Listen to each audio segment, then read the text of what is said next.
For the port rounding, get the control line set before the tack, then ease the jib going into the turn. You can drop the windward wing as you come out of the tack to get the boat through the turn before the rig powers up. When the helm's certain he's through the turn, he can take the main off the crew, steering as low as possible until the kite sets.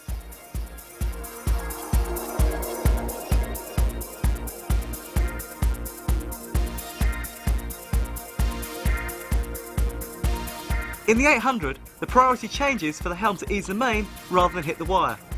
Coming out of the tack, Alice is easing the main already. Then he adds a few pumps to get him through the mark before Peter moves his way off the wire and into hoist.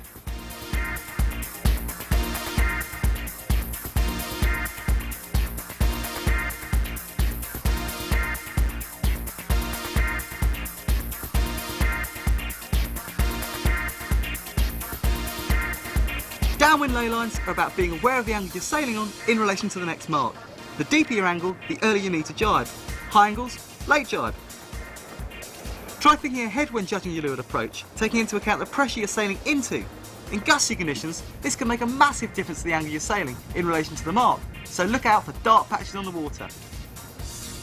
Here Alistair hits the ley line perfectly, if anything having to heat up slightly for the mark. Coming in under the ley is a great weapon, especially in larger fleets, as you can guarantee boats are going to be coming in low and slow to make the leeward gate. They're there for easy pickings. As Peter moves off the wire, Alistair steers a course to keep the boat absolutely flat.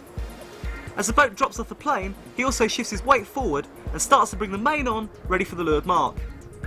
When the kite is done, Peter grabs the main, goes out on the handle, and they start to trim the boat for the upwind course. Misjudging the ley line can be a costly business, so make an early call on whether to soak low or to heat up and go for the double jibe. Unless you're virtually on the ley line, it's always best to keep the speed on. And Peter and Alistair show here how with the right technique, you lose very little distance with a double jibe.